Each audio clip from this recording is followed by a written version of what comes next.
संभाजीनगरच्या खवड्या डोंगरावर एका कुटुंबाची दुर्दैवी घटना पाहून संपूर्ण महाराष्ट्र सुन्न झाला होता.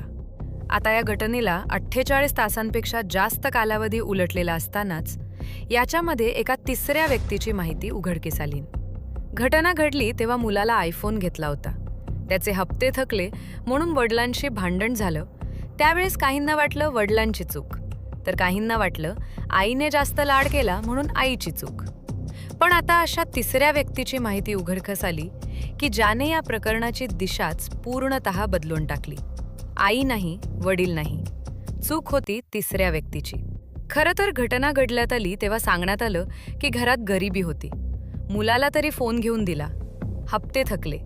वडिलांसोबत झालेला वाद, त्यानंतर समोर आलेलं आईचं सोशल मीडिया अकाउंट आणि यूट्यूबवर असलेले तब्बल 28,000 फॉलोअर्स. या सगळ्या गोष्टी समोर आल्यानंतर या प्रकरणाकडे पाहण्याचा दृष्टिकोनच बदलला. आई आणि मुलामधील नातं किती घट्ट होतं याची माहिती सोशल मीडिया अकाउंटमधून समोर आली. पण आता याच प्रकरणाला एक पूर्णपणे वेगळा अँगल मिळाला आहे. अखेर संशय वाढला कुठून आणि या प्रकरणात त्या कथित तिसऱ्या व्यक्तीची एंट्री नेमकी कशी झाली? सगळ्यात महत्त्वाची गोष्ट म्हणजे अंत्यसंस्काराची वेळ आली तेव्हा तिघांचेही अंत्यसंस्कार एकाच ठिकाणी झाले नाहीत. वडिलांना त्यांच्या मूळ गावी नेण्यात आलं, तर आई आणि मुलाचे अंत्यसंस्कार आईच्या माहेरी करण्यात आले. याच घटनेनंतर अनेकांच्या मनात प्रश्न निर्माण होऊ लागले. असं नेमकं का करण्यात आलं? यामागे काही विशेष कारण होतं का? आणि याचा त्या कथित तिसऱ्या व्यक्तीशी काही संबंध होता का? दरम्यान कुणालच्या काकांची एक मुलाखत समोर आली आणि या मुलाखतीनंतर संपूर्ण प्रकरणाला वेगळंच वळण मिळालं. काकांनी सांगितलेल्या काही महत्त्वाच्या गोष्टींमुळे आतापर्यंत समोर आलेल्या घटनांकडे नव्या नजरेनं पाहिलं जाऊ लागलं. मात्र इथे एक गोष्ट स्पष्ट आहे, या प्रकरणातील आरोप किंवा संशय याबाबत अंतिम सत्य अधिकृत तपासातूनच समोर येऊ शकतं. तर मग काकांनी नेमकं काय सांगितलं? घरातील परिस्थितीबाबत कोणती माहिती समोर आली? अंत्यसंस्कार वेगवेगळ्या ठिकाणी का करण्यात आले? आणि ज्या तिसऱ्या व्यक्तीची चर्चा सुरू झाली आहे त्याचा या संपूर्ण प्रकरणाशी नेमका काय संबंध आहे? चला जाणून घेऊया या संपूर्ण घटनेमागची सविस्तर कहाणी. संभाजीनगरमधून समोर आलेल्या या घटनेनं महाराष्ट्राला हादरवून सोडलं. 19 वर्षांचा कुणाल जेव्हा खवंड्या डोंगराच्या कड्यावर जाऊन उभा राहिला तेव्हा परिस्थिती अत्यंत गंभीर बनली होती. आईवडिलांनी तब्बल 3 तास त्याची समजूत काढण्याचा प्रयत्न केला.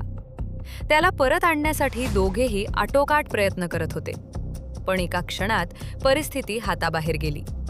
कुणालसोबत घडलेल्या घटनेनंतर आई-वडिलांचाही दुर्दैवी अंत झाला. या घटनेचं व्हिडिओ सोशल मीडियावर मोठ्या प्रमाणात व्हायरल झाले आणि त्यानंतर संपूर्ण महाराष्ट्रात या घटनेची चर्चा सुरू झाली. पण डोंगरावर कॅमेऱ्यात जे दिसलं त्या पलीकडे या प्रकरणात आणखी काही घडलं होतं का? आतापर्यंत समोर आलेल्या माहितीनंतर आता काही नवे प्रश्न उपस्थित होत आहेत. विशेष म्हणजे या सगळ्यामध्ये एका कथित तिसऱ्या व्यक्तीचा उल्लेख समोर येत आहे. ही व्यक्ती नेमकी कोण? तिची या कुटुंबाशी काय ओळख होती? आणि सर्वात महत्त्वाचं म्हणजे या व्यक्तीचा या घटनेशी प्रत्यक्ष संबंध होता का? या प्रश्नांची उत्तरं अधिकृत तपासातूनच स्पष्ट होतील. पण कुणालच्या काकांच्या मुलाखतीनंतर या प्रकरणातील काही महत्त्वाचे धागेदोरे चर्चेत आले आहेत. आता पुढे काय समोर येतं याकडे सर्वांचं लक्ष लागलं आहे. घटना घडल्यानंतर प्रत्यक्षदर्शींच्या मुलाखतींमधून वेगवेगळे दावे समोर आले. पण खरी शंका निर्माण झाली ती अंत्यसंस्काराच्या वेळी. कुणालचे वडील मुरलीधर यांचं पार्थिव त्यांच्या मूळ गावी नेण्यात आलं, तर आई संगीता आणि कुणाल यांच्यावर मुकुंदवाडी येथे अंत्यसंस्कार करण्यात आले. एकाच कुटुंबातील तिघांचे अंत्यसंस्कार वेगवेगळ्या ठिकाणी का झाले? यामुळे अनेक प्रश्न उपस्थित झाले. यानंतर संगीता यांच्या सोशल मीडिया अकाउंटमधून आणखी एक धागा समोर आला. त्या यूट्यूबवर सक्रिय होत्या आणि त्यांच्या चॅनलला जवळपास 29,000 सबस्क्रायबर्स होते. काही व्हिडिओमध्ये त्यांनी कौटुंबिक वाद आणि नातेवाईकांच्या हस्तक्षेपाबाबत गंभीर आरोप केल्याचं समोर आलं. यामुळेच या प्रकरणात तिसऱ्या व्यक्तीची चर्चा सुरू झाली. मात्र त्यानंतर कुणालच्या काकांची मुलाखत समोर आली आणि त्यांनी आर्थिक परिस्थितीबाबत वेगळाच दावा केला. काकांच्या म्हणण्यानुसार घरात गरिबी नव्हती. वडिलांचा ट्रान्सपोर्ट व्यवसाय होता, शेती होती आणि कुणालच्या शिक्षणासाठी लाखो रुपये खर्च करण्यात आले होते. कुणालकडे महागडे फोन होते आणि घरातील पाळीव कुत्र्यावरही दरमहा हजारो रुपये खर्च केला जात होता. म्हणूनच आता प्रश्न एकच, आईनं केलेले आरोप काय होते? काकांचा दावा कितपत खरा आहे? आणि चर्चेत आलेली तिसरी व्यक्ती नेमकी कोण?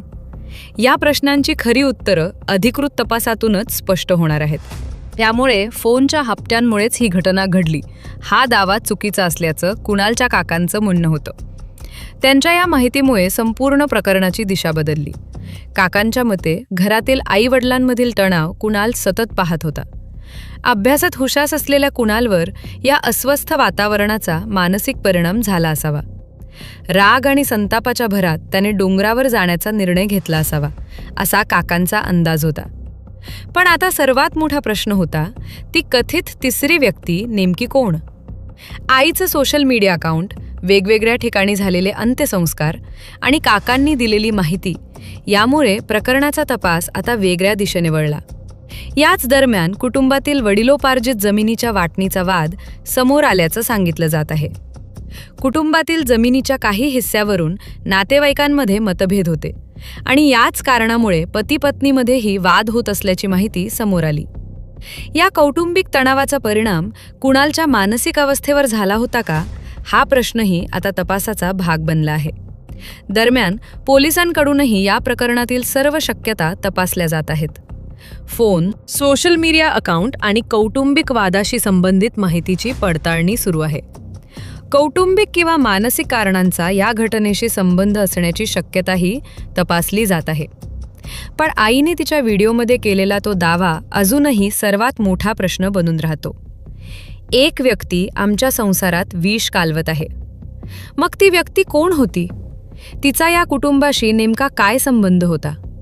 आणि जमिनीचा वाद व कौटुंबिक हस्तक्षेप या चर्चेतील तिसऱ्या व्यक्तीशी जोडलेले आहेत का?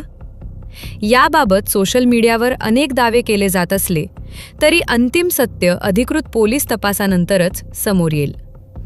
एका हसत्या खेळत्या कुटुंबाचा असा झालेला दुर्दैवी अंत संपूर्ण समाजाला अनेक प्रश्न विचारायला भाग पाडतो. या प्रकरणाबाबत तुमचं मत काय? कमेंटमध्ये नक्की सांगा आणि अशाच अपडेटसाठी चॅनलला सबस्क्राईब करा.